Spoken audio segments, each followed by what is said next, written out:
Vous écoutez Radio Grand Lac sur 92.1, 92.1, 92.1. Vous aimez l'art et la culture d'ici et d'ailleurs ? Retrouvez Anne dans l'épicerie culturelle du territoire. Bonjour à tous et bienvenue dans l'épicerie culturelle du territoire. Nous serons en direct et ensemble pendant 1 heure.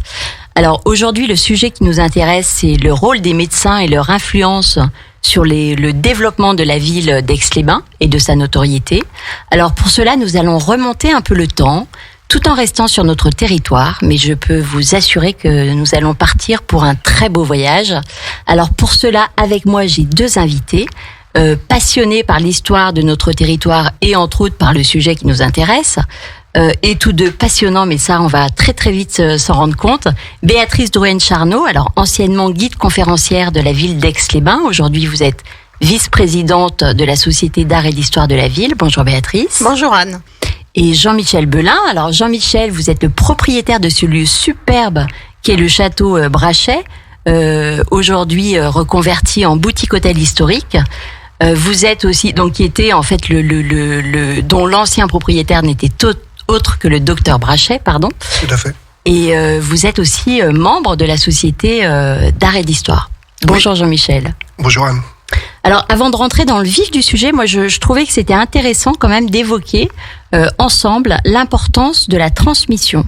Alors, transmission de l'histoire, bien sûr, comme nous allons le faire aujourd'hui, chacun à notre manière, mais cela aussi peut être d'une toute autre manière, puisqu'on peut aussi transmettre des valeurs, on peut transmettre un lieu, une éducation, un objet, des choses, enfin, etc., etc. Et j'aurais bien aimé, Jean-Michel et Béatrice, qu'on puisse peut-être voir ensemble, vous, par rapport à ce que vous faites, par rapport à ce que vous avez fait, votre expérience. De quelle manière, en fait, la transmission est importante ? Alors, quand j'étais guide, je me souviens d'un de mes professeurs qui nous a répété X fois, n'oubliez pas que le vrai métier, c'est de faire voir. Et c'est vrai, on est là pour faire voir. Le savoir, on peut le trouver dans des tas de moyens. Et je trouve que faire voir, c'est important parce que les yeux vous mènent au cerveau et à l'émotion. Et l'émotion, vous ne la vivez que si vous regardez vraiment quelque chose, un lieu. Donc je pense, moi j'ai toujours cherché à amener à ressentir quelque chose, à faire vibrer, à transmettre une passion peut-être aussi. Alors Jean-Michel, vous êtes, je pense, sensible aussi à ce que dit Béatrice. Parce Tout à fait. Je vais rebondir sur la question des émotions. Nous, on a fait revivre un lieu qui est magique de par son patrimoine historique, mais le but, c'est d'en faire un lieu d'accueil et de séjour, et puis d'emmener les clients le plus loin possible dans le ressenti des émotions, dans l'âme qu'on a voulu donner au lieu. Et pour ça, la partie historique a été véritablement passionnante, et on essaye de transmettre ça, sachant que tous les clients n'y sont pas forcément sensibles à au même degré, mais c'est ce qu'on appelle le storytelling en hôtellerie, c'est raconter une histoire autour du lieu, c'est ça qui fait l'expérience unique, et nous on a la chance d'avoir une matière historique extrêmement riche, et c'est sans fin, il suffit de tirer sur la pelote de laine, et on peut y passer beaucoup de temps à discuter de ces sujets. En tout cas, c'est très très réussi, puisque vous m'avez fait visiter il y a quelque temps le château. Donc j'ai eu la chance aussi d'avoir la possibilité de voir différentes chambres et de ressentir. J'étais vraiment frappée de ça, et je tiens à le dire, de l'âme. En fait, c'est plus qu'une décoration, c'est-à-dire il y a vraiment en fait dans ce château avec avec toute l'énergie avec laquelle vous avez travaillé pour redonner vie en fait au château Brachet. Je trouve que c'est vraiment l'âme en fait qui s'y installe à nouveau. Tout à fait, je crois que le lieu nous a transmis cette énergie, à nous de la transmettre à nouveau à ceux qui vont y séjourner. Et c'est un peu ça qui nous a motivés, c'est ça qui nous a donné l'envie d'aller très loin dans cette quête historique, etc., qui nous a passionnés. Et c'est vrai, pour l'avoir visité moi aussi, qu'il y a quelque chose d'extraordinaire dans le détail choisi, mais c'est pas du tout ostentatoire. C'est là parce que ça doit être là, avec un raffinement et une élégance absolument incroyable. Alors on va parler des docteurs, on va parler du docteur Brachet, des médecins, mais juste avant, je vous propose, pour introduire ce thème, de partir en musique avec Je ne suis pas bien portant de Gaston Ouvrard. Radio Grand Lac, sur 92.1. 92.1.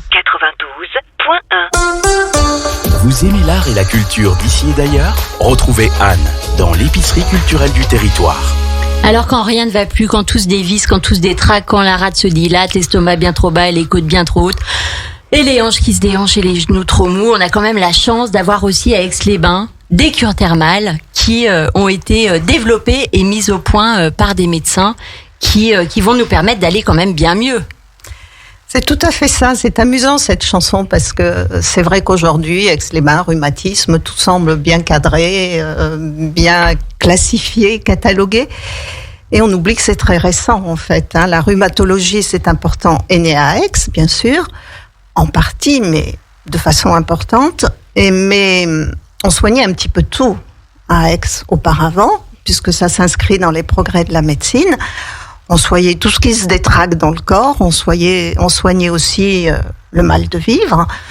N'oubliez pas que le 19e, c'est le romantisme aussi. Donc, il y a toute cette recherche d'équilibre intérieur qui se fait grâce à une nature omniprésente.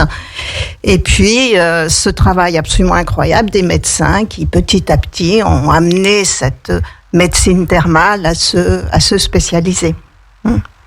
Alors, ce qui est important, peut-être, moi je l'ai vécu comme ça. On parlait d'émotions tout à l'heure.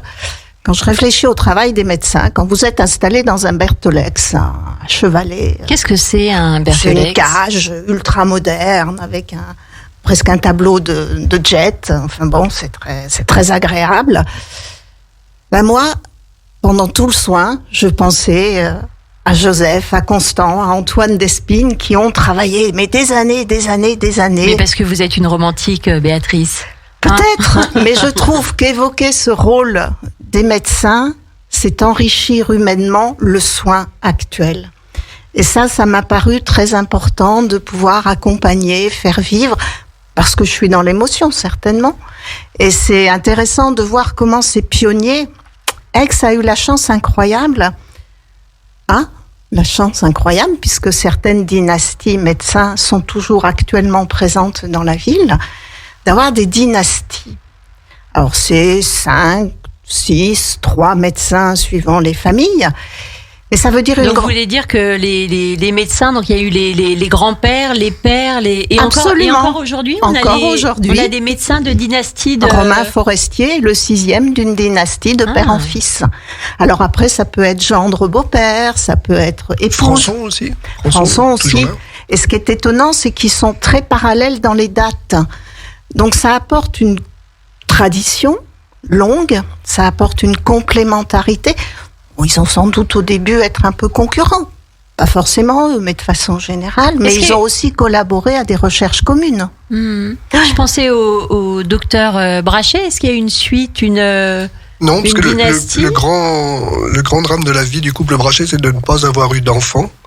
Ils ont essayé à un moment d'introniser un petit cousin éloigné de la branche australienne qui est venu passer quelques années à Aix, qui devait finir ses études de médecine et éventuellement prendre la succession du docteur Brachet. Ça s'est mal passé et ça n'a jamais eu lieu.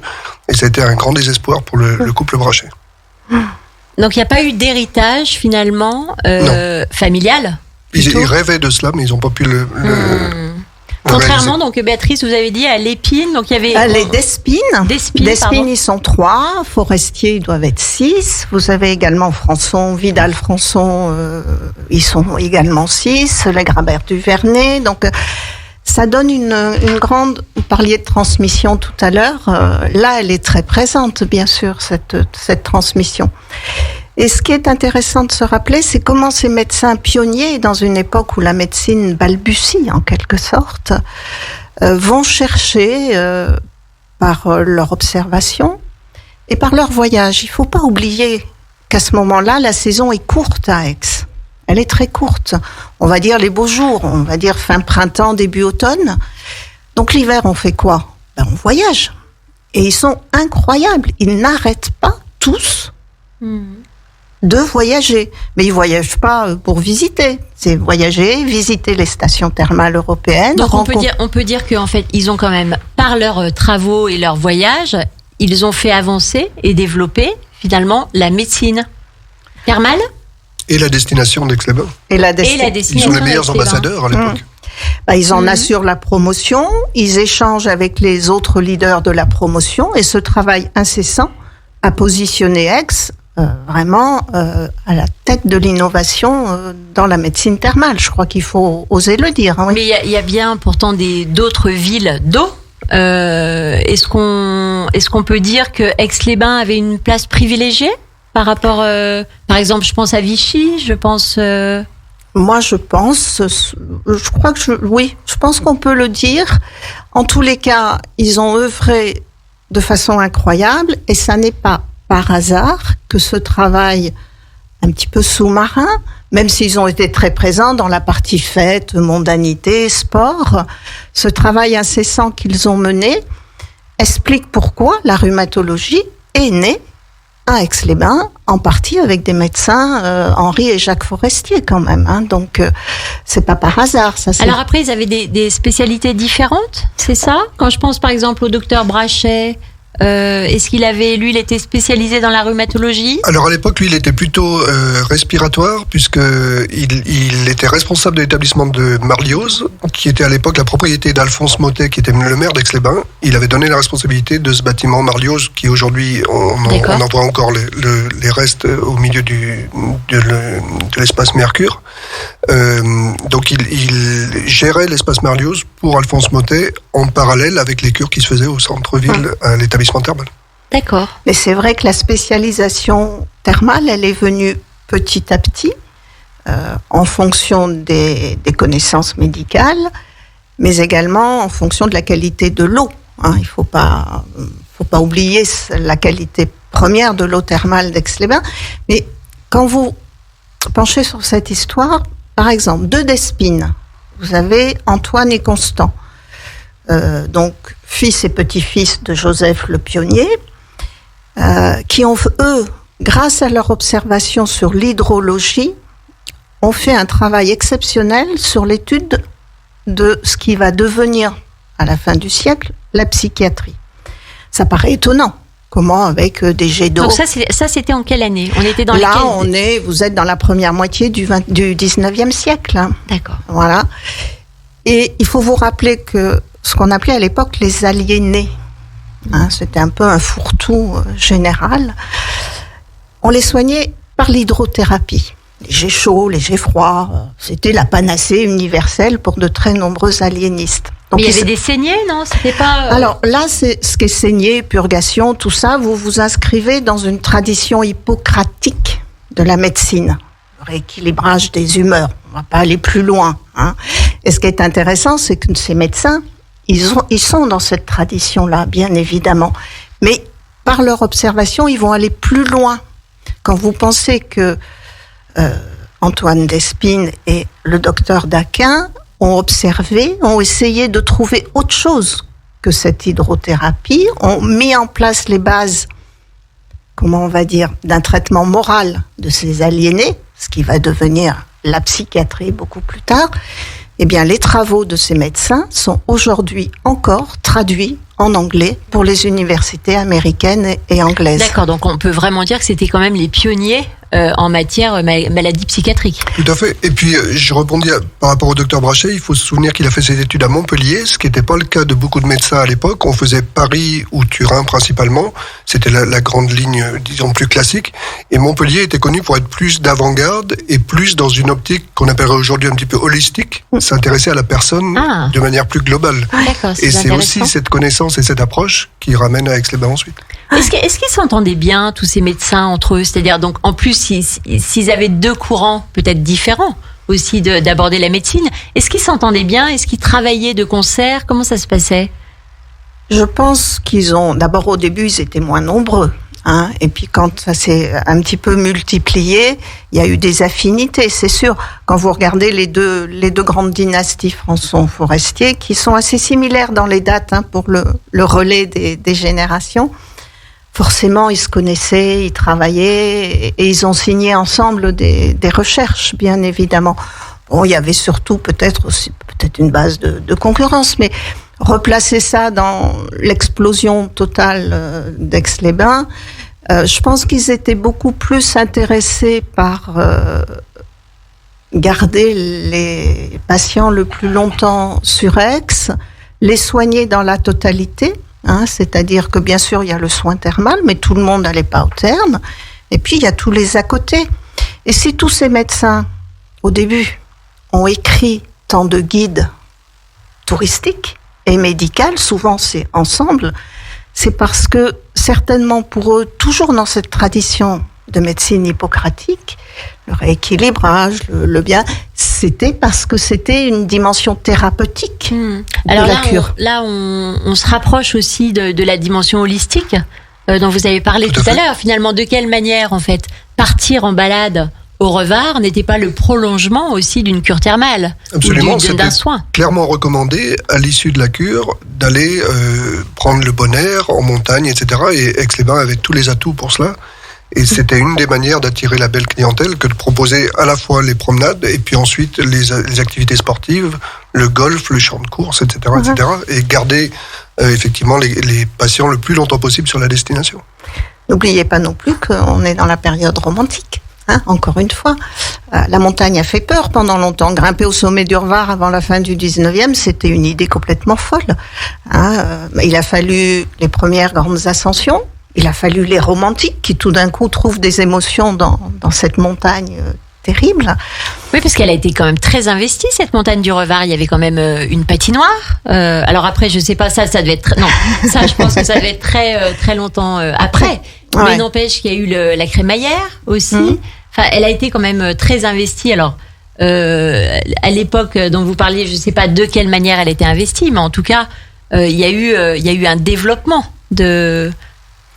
Je pense qu'elle est investie de deux façons. D'abord comme écrin naturel pour la ville, ça c'est sûr. Il suffit de sortir de la gare d'Aix-les-Bains et vous prenez cet écrin théâtral du Revard en pleine figure, encore aujourd'hui, quoi. Vous avez cette avenue qui s'ouvre vers le Revard. Donc c'est impossible à ne pas en parler. Mais enfin, pour y grimper, il y avait un petit chemin muletier qui n'était pas ouvert à tout le monde. Il fallait avoir des bons muscles et pas avoir peur des petits du habits. vide. C'est le fameux col du Perthusé.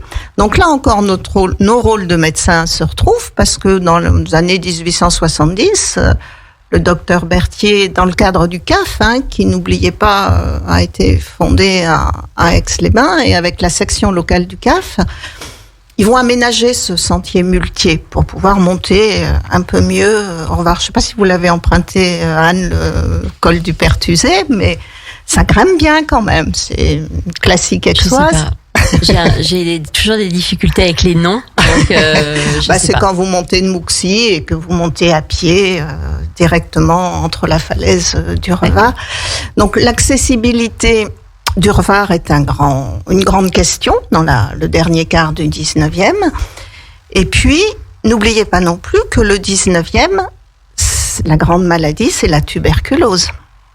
Donc, il y a une climatothérapie qui se met en place, la cure d'air, de bien-être, et qui est portée par des universités comme Paris et par notre père du Revard, qui est Jean Monard, qui, lui, s'est formé à cette climatologie médicale et qui va tout faire pour développer ces cures d'air et d'altitude entre Aix et le Revard. Mais ils ont été précédés, il a pu le faire parce que certains se sont attachés à rendre le Revard accessible. Accessible par la crémaillère. Voilà.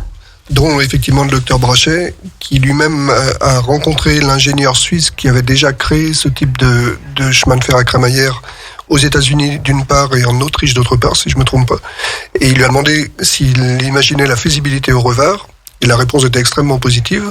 Et l'ingénieur en question lui a même répondu, à l'endroit où je l'ai fait, notamment en Autriche, c'était également une station thermale, les curistes en raffolent et pendant leur séjour, ils y vont au moins une, voire deux fois en montagne en utilisant ce chemin de fer à crémaillère. Donc à partir du moment où ils avaient cette validation en plus de l'intérêt de la clientèle, c'était parti.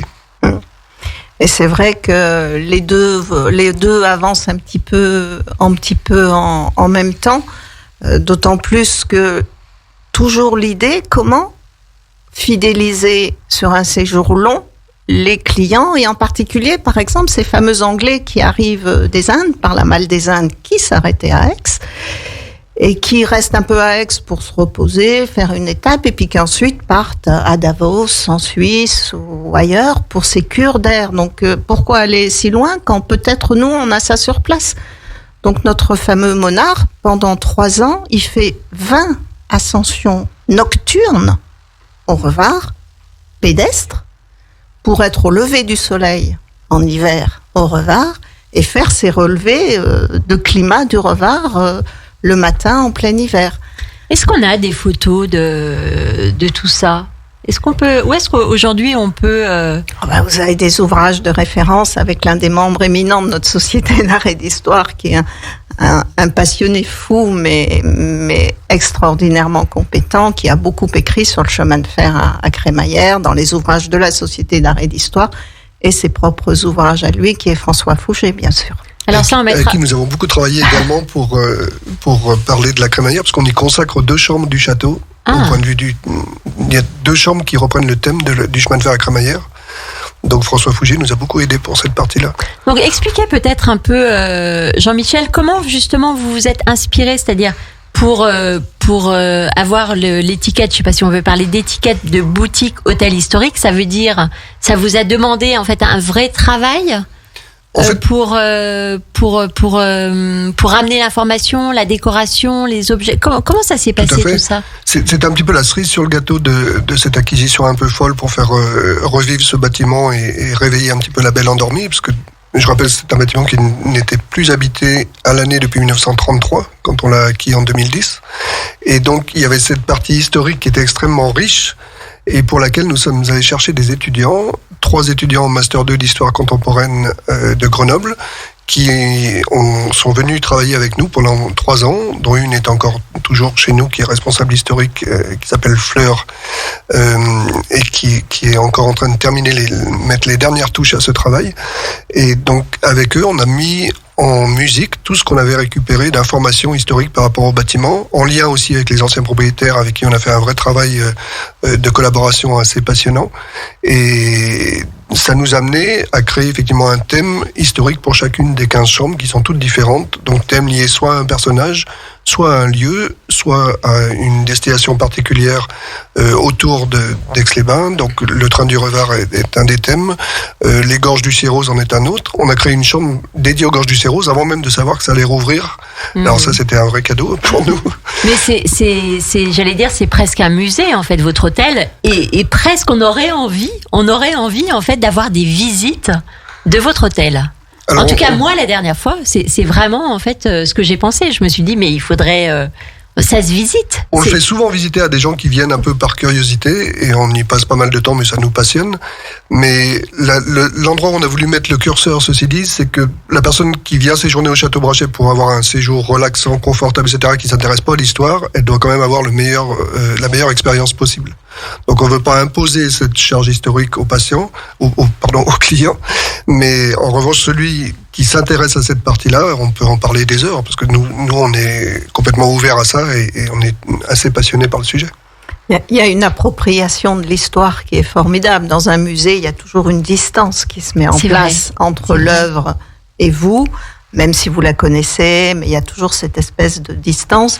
Au Château Brachet, on a l'impression que ça y est, c'est à moi, j'y suis, je vais vivre dedans. C'est un petit peu ça aussi la différence, même si la qualité historique est indéniable. Et pour revenir à votre question sur les images de l'époque, et notamment pour le Revard, enfin, nous, on a une énorme collection de cartes postales. Il y a des cartes postales, notamment de la station climatérique des Corbières, où on voit les séjours des reines de Hollande qui ont décidé d'aller passer leur séjour complet aux Corbières. Ouais, ça, je vous en parlerai après. Alors, peut-être après. on va marquer une pause musicale, et juste après, on parlera justement de ces personnages illustres qui sont venus aussi... dans des cures thermales où vous rencontrez ces médecins, parler de la notoriété de la ville. Mais avant, je vous propose d'écouter Dr Beat de Miami Sound Machine. 92.1, c'est la fréquence de Radio Grand Lac. Vous aimez l'art et la culture d'ici et d'ailleurs? Retrouvez Anne dans l'épicerie culturelle du territoire.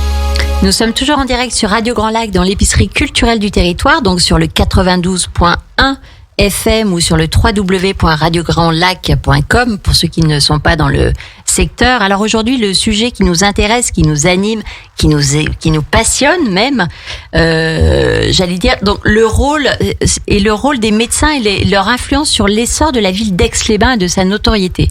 Donc on a déjà dans cette première partie bien parlé de la dimension thermale.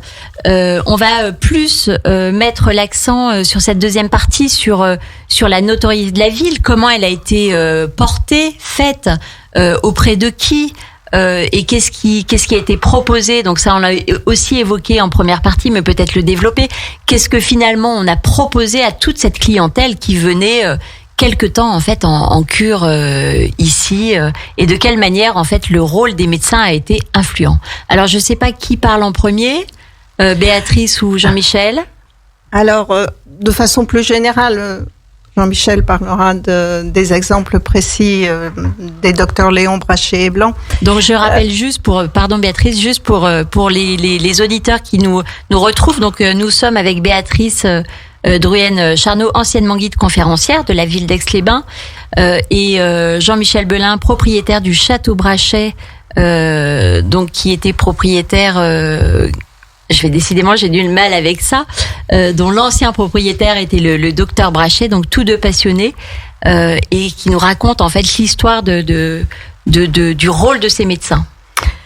Alors ils ont compris déjà l'importance du sérieux scientifique et la mise en place de techniques tout à fait optimisées qu'ils n'ont sans cesse améliorées. C'est quasi permanent l'évolution.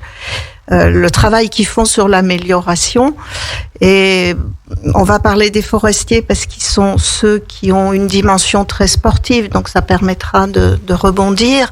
Mais Henri et son fils Jacques ont été les premiers à créer à Paris, donc avec d'autres médecins, mais eux en tant qu'Aixois, une ligue française de rhumatologie. Et je vous rappelle quand même que la première chaire de rhumatologie à l'école de médecine de Paris, c'est 1949. Depuis le début des années 30, il y a un congrès de rhumatologie tous les ans à Aix-les-Bains. Donc ils sont vraiment très pionniers là-dedans. Et Henri a beaucoup voyagé dans les pays nordiques et il a été convaincu du bienfait de la marche. Et c'est quelque chose qu'il va préconiser régulièrement à sa clientèle. Et il est intéressant peut-être là-dedans de se rappeler que le cher club des curistes, que vous connaissez peut-être ou pas, mais qui est une entité aixoise incontournable, qui propose presque tous les jours de la semaine des marches aux curistes, est probablement l'héritier de cette passion d'Henri pour la marche. Je vous rappellerai simplement que jusqu'à il y a 1 an ou 2, le club de curistes était hébergé dans la maison des forestiers. Donc le lien est assez évident. Donc alors qu'est-ce qu'on a ramené ? Donc on a ramené la marche nordique.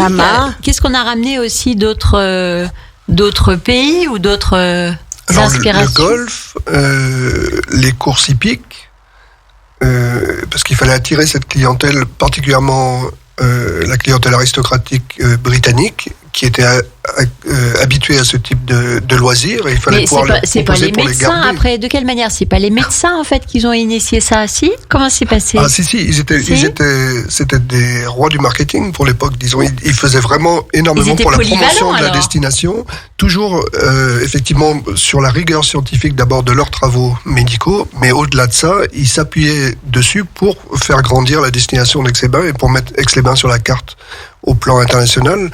À la fin du 19e, on se retrouve à Aix-les-Bains, le monde entier s'y retrouve, bien avant la Riviera, bien avant Nice, bien avant Cannes, etc. C'est assez saisissant de se replonger dans cette époque. Et n'oubliez pas que la saison est courte, donc ils ont cette période hivernale pour aller voir ailleurs, pour voyager. Donc quand on parle de courte saison, c'est de quand à quand finalement ? On va dire avril à octobre, on va dire. Donc il reste une partie de l'année où ils n'ont pas de soins. Oui, ça fait quand même 6 mois à peu près. Ouais, ils n'ont pas vraiment de soins. Donc c'est ce travail de tisser la toile sur les pays en Angleterre. C'est ainsi que, je crois que c'est Henri Forestier qui a tissé des liens avec le grand médecin anglais Sir Alfred Garreau, un des plus grands prescripteurs britanniques des soins aixois, qui envoie d'une clientèle britannique extrêmement importante. Et ces Britanniques, ils ont leurs habitudes. Ils jouent au golf depuis plus longtemps qu'en France, même si ça devient naissant. Donc le duo de choc Brachet-Blanc. Voilà, les deux Léons, comme on les surnommait. Oui. Ils rebondissent, mais ils rebondissent pas comme ça en claquant des doigts. Ils visitent des golfs, ils jouent au golf, ils relèvent les manches, quoi.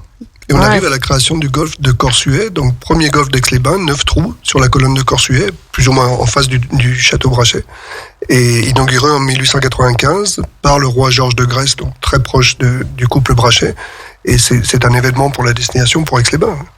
Georges Ier de Grèce, de toute façon, il est là tous les ans au mois d'août, et dès qu'il y a une inauguration à faire à Aix, on attend le mois d'août pour que ça soit lui qui la fasse. Exactement. Donc, alors après, il y a eu quand même, on en a déjà parlé dans une émission précédente, mais on peut quand même en reparler, parce qu'il y a eu vraiment du beau monde. Ici sur Aix-les-Bains. Ils étaient très doués pour attirer la belle clientèle, effectivement. Alors on peut en citer certains. Donc tout à l'heure vous avez hors antenne évoqué Sissi l'impératrice. Voilà. Peut-être qu'on pourra en parler. C'est vrai. Je rebondissais sur le cas de Sissi parce qu'il est amusant. Elle adorait se promener dans la montagne et du coup elle faisait ses cures très tôt le matin pour ensuite aller vagabonder dans toute la 30 kilomètres, hein. Voilà. un beau vagabondage.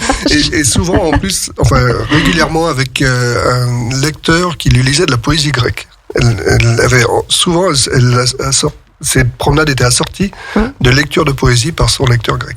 Et on a dans les archives du château Brachet une lettre assez sympathique du roi Georges de Grèce, donc qui écrit à Nelly, l'épouse du docteur Brachet.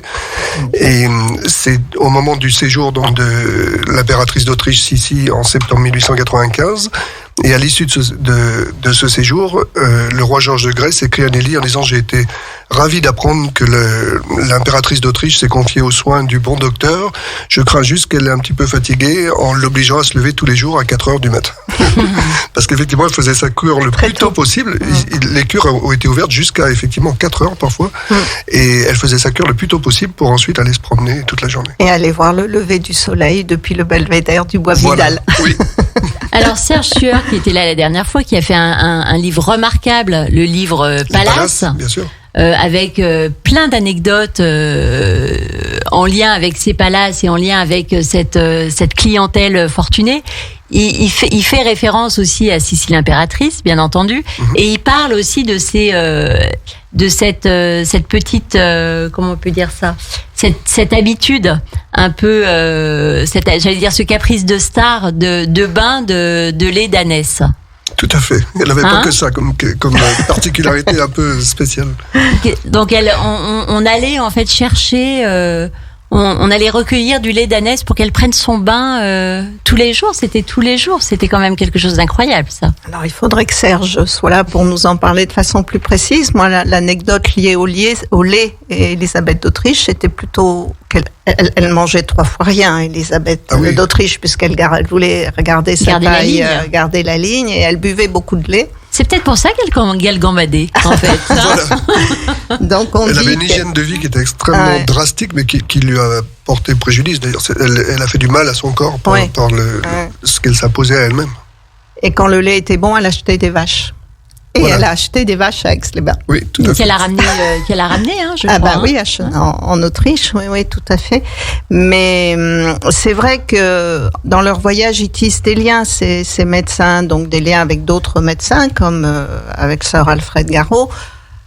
Le docteur Blanc, qui a quand même dirigé 27 ans l'hôpital d'Aix-les-Bains, il a rencontré aux États-Unis JP Morgan, le multimilliardaire américain, fondateur de la célèbre banque JP Morgan, qui est toujours aujourd'hui dans le périmètre bancaire international. Il le convainc de venir à Aix. Il vient régulièrement à Aix et il va faire un don financier conséquent que le docteur Blanc utilisera dans la rénovation de l'hôpital aixois. Donc c'est pas pour rien qu'à l'hôpital d'Aix, vous avez un pavillon blanc et un pavillon Brachet. Tout à fait. Et Alfred Garreau, qui envoyait ses clients atteints, qui souffraient de la goutte. Et en Angleterre, ils avaient énormément de mal à soulager ces patients-là. Et a priori, ils trouvaient un vrai avantage aux eaux d'Aix de ce point de vue-là. Absolument. C'est même lui qui a découvert pourquoi la goutte, avec la présence de l'acide urique dans le sang des goutteux. Donc il a été anobli, il a approché la cour d'Angleterre. Et tous ces médecins ils font pas que des guides touristiques, ils publient, ils font des articles médicaux. Et leurs livres médicaux sont dans les bibliothèques de tous ces pays, dans l'Université médicale royale en Angleterre, The Lancet, qui est la grande revue médicale anglo-saxonne, qui est toujours aujourd'hui d'actualité. Il suffit d'ouvrir la radio aujourd'hui pour entendre parler que The Lancet parle d'autre chose que de la cure thermale, font référence à tous ces articles de ces médecins aixois qui n'ont jamais perdu le double cap, quoi. La rigueur scientifique, faire évoluer la qualité des soins, et puis à côté ouvrir pour un bien-être. Finalement, ils sont très modernes parce qu'ils ont bien compris que l'homme est un tout. Certes, on peut avoir mal, comme dans notre première chanson où tout se délite, mais qu'il y a aussi un bien-être qui touche des domaines plus généraux de remise en forme. Et en fait, ils étaient très d'avant-garde. Et à la fin du 19e, il faut imaginer que ces médecins aixois écrivent des ouvrages en anglais. Nous, on a retrouvé des ouvrages du docteur Brachet dans les librairies universitaires aux États-Unis. Le docteur Brachet traduit également des ouvrages anglais en langue française, notamment un qui s'appelle L'hygiène de la voix, qui est un ouvrage un petit peu de référence pour les gens qui s'intéressent à la santé des cordes vocales, etc. Pour cette époque, ils Parce que font c'est pointu vraiment quand beaucoup. même. Là, vous Oui. parlez de l'hygiène de la voix, c'est quand même des choses qui sont très pointues finalement. C'est pas Toujours avec cette rigueur scientifique. on n'est pas très dans important. quand même dans une globalité. Enfin, même si on peut reconnaître le bien-être Oui. comme complément aux soins. Mais il y il y a a- toujours à la base ce travail scientifique. La légitimité scientifique. Oui, extrêmement important, par des recherches, par ces dialogues permanents avec leurs homologues étrangers et par leurs publications, c'est évident. Alors, juste en vous entendant parler, je me dis c'est quand même vraiment un univers d'hommes. Est-ce qu'il y avait des femmes quelque part au milieu de tout ça? Dans la dynastie, je voudrais pas me tromper, Grabert du Vernet, ils sont 6 médecins sur 3 générations parce que il y a des épouses, donc c'était des couples médecins. Donc vous avez une Sonia du Vernet et une Marie-Thérèse Grabert du Vernet qui n'étaient pas forcément spécialistes de médecine thermale, ça pouvait être une autre spécialité, mais qui s'appuyaient aussi sur des soins au terme. Donc dans cette dynastie-là, oui, il y avait des quand femmes. même des femmes. Et la femme du docteur Brachet, est-ce qu'elle avait un rôle prépondérant quand même? Alors, elle tenait ce qu'on appellerait plus ou moins un salon littéraire. Il y avait les matinées chez Nelly Brachet qui étaient assez réputées, où elle recevait tout le beau monde pendant la saison, etc. De même que vous avez eu Marie de Solms, surnommée la Muse des Alpes, qui avait son salon littéraire à Aix-les-Bains aussi. Donc, les femmes étaient plus dans la partie littéraire, artistique, philanthropique, organisation de bonnes œuvres, etc.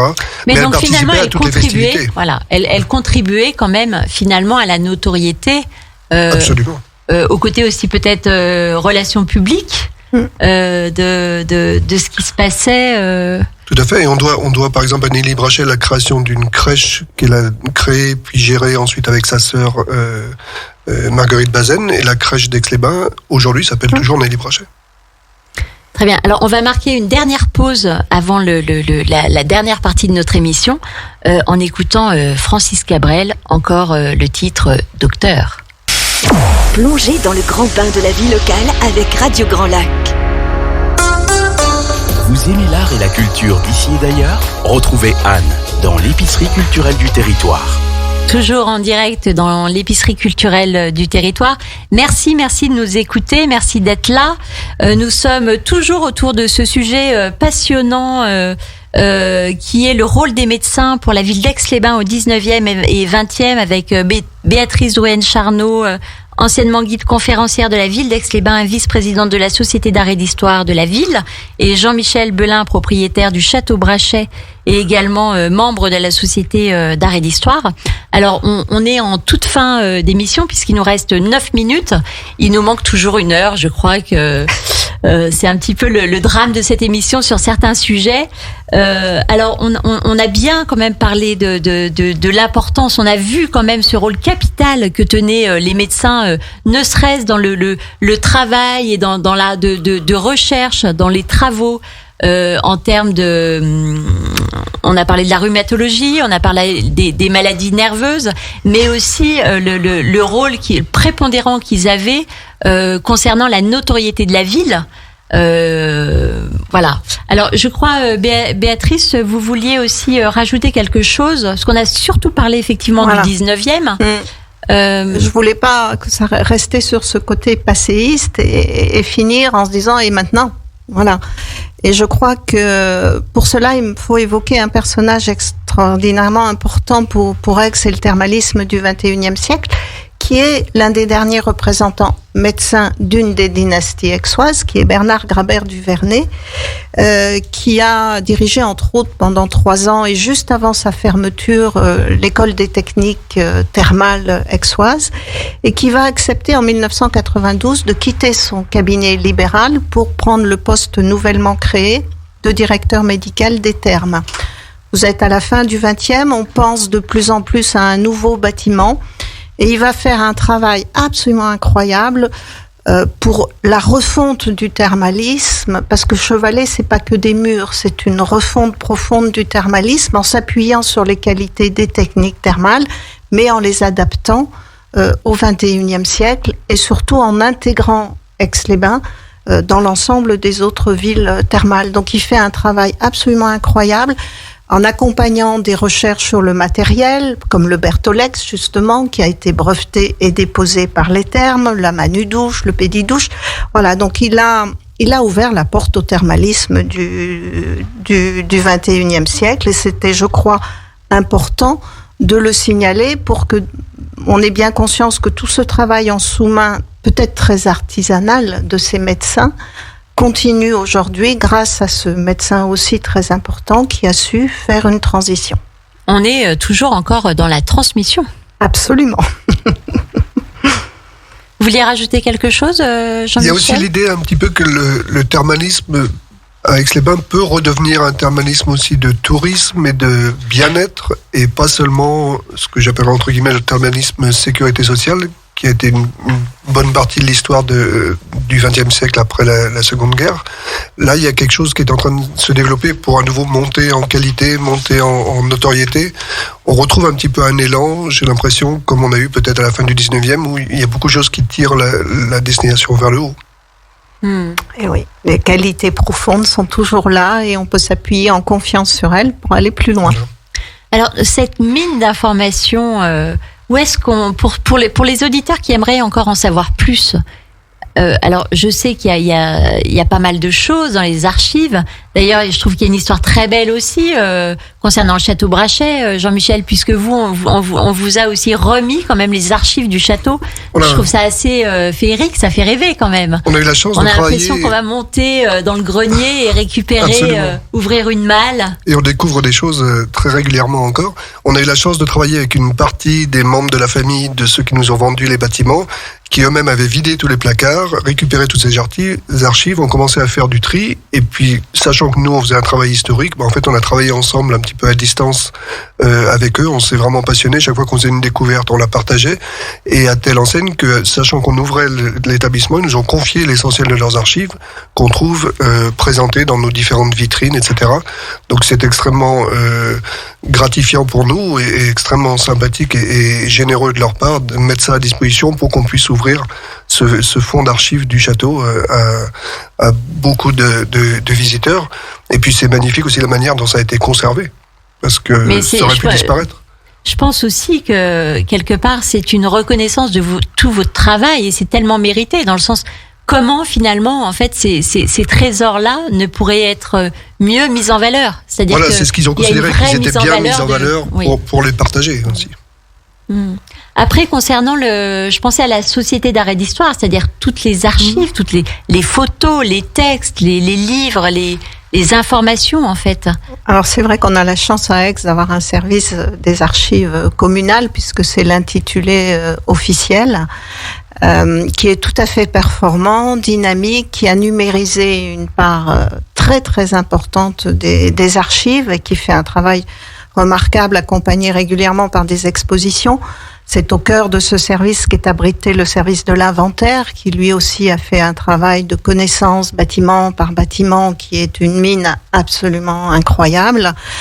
Et ces deux services municipaux, ils sont accompagnés par la Société d'art et d'histoire d'Aix-les-Bains, qui est une association de gens passionnés, qui ont à cœur de communiquer, de transmettre, puisqu'on est dans le thème de la transmission, de transmettre par leur revue Art et Mémoire le travail de tout un chacun, toute personne qui a un sujet de prédilection. Alors cette revue Art et Mémoire, on peut la trouver, où est-ce qu'on peut la trouver ? Dans toutes les bonnes librairies aixoises, dans certaines grandes surfaces, et bien évidemment au service Ville d'Art et d'Histoire, au service des archives. C'est mes deux casquettes qui se télescopent avec la fatigue. Au service des archives municipales, bien évidemment, qui est le siège officiel de la... Donc je rappelle, les archives sont disponibles à tout public, ouvertes au public. Absolument, c'est un service. Donc si vous avez envie de voir des images, d'en connaître encore davantage, n'hésitez pas à vous rendre aux archives qui sont... à la bibliothèque municipale au 3e étage, et qui en fait un travail fantastique de numérisation, en particulier de photos du fonds Navello, qui est une mine absolument incroyable. C'est un travail fantastique, un fonds vraiment de qualité. On s'est également beaucoup appuyé dessus pour en parallèle de nos propres recherches, et c'est vrai que c'est extrêmement précieux. Voilà, trouvé dans une maison des plaques de verre qui ont été numérisées grâce à des subventions et qui sont d'une qualité absolument incroyable. Et de la même manière, on participe parfois nous-mêmes aux expositions de la Société d'art et d'histoire aussi. On travaille vraiment main dans la main, c'est extrêmement agréable. En tout cas, c'est très enthousiasmant. C'est un thème qui, j'espère, vous a plu. Si vous voulez en connaître davantage, n'hésitez pas, comme on l'a évoqué, d'aller à la Société d'art et d'histoire, aux archives de la ville aussi. Également, rendez-vous au Château Brachet. Vous pouvez tout à fait aussi prendre un thé, puisqu'il y a le tea time maintenant. Mais je crois qu'il faut réserver. Oui, c'est du mercredi au samedi après-midi, si possible sur réservation, de 15h30 à 18h. L'idée, c'est de passer un bon moment dans un lieu paisible, avec une bonne pâtisserie d'un chef très créatif. Alors moi, je vous recommande le tiramisu. Je vous recommande également aussi le petit gâteau au caramel, beurre salé, qui est excellent. Ouais. Mais aussi, je dois dire, donc là, on sort du thé. On est plutôt en fin d'après-midi. Je vous recommande, mais alors vraiment, vraiment, le délicieux vin chaud que vous allez trouver en fait dans le chalet qui est à l'extérieur du... Voilà, à côté de la vigne, le chalet éphémère qu'on a réouvert pour 1 mois, qui est là donc jusqu'au 9 janvier, toutes les fins de semaine, du mercredi au dimanche, et on y vend des produits à emporter, etc. Tout produit dans la cuisine, et puis le fameux vin chaud. Voilà, donc merci en tout cas à tous de nous avoir écoutés. Merci à vous aussi. Moi, je voulais juste aussi rajouter quelque chose à cause de mon lapsus de tout à l'heure. C'est qu'avant le vin chaud du Château Brachet, on peut suivre une visite d'Aix-les-Bains, et je sais qu'on avait monté une visite sur les femmes qui ont fait Aix-les-Bains, et Nelly Brachet est très présente dans cette visite. Voilà. Donc je pense que ça pourrait être encore une nouvelle émission. Absolument. Les femmes à Aix-les-Bains, le rôle des femmes à Aix-les-Bains. Absolument.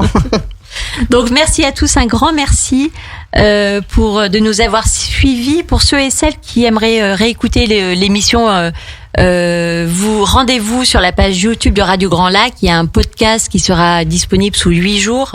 Merci aussi à Jean-Pierre et Sandra en renfort à la technique et à toute leur bonne énergie qui apporte à cette radio. Retrouvez-nous donc bien sûr sur la page Facebook de Radio Grand Lac, de l'épicerie culturelle du territoire. On y partage des images, des infos, des livres en lien avec ce qu'on a dit aujourd'hui ou dans d'autres émissions, et aussi concernant Radio Grand Lac. Alors on se retrouve après les fêtes. Ça sera le lundi 10 janvier pour une nouvelle émission avec un autre sujet et de nouveaux invités. Je vois Jean-Pierre qui me fait des gros yeux.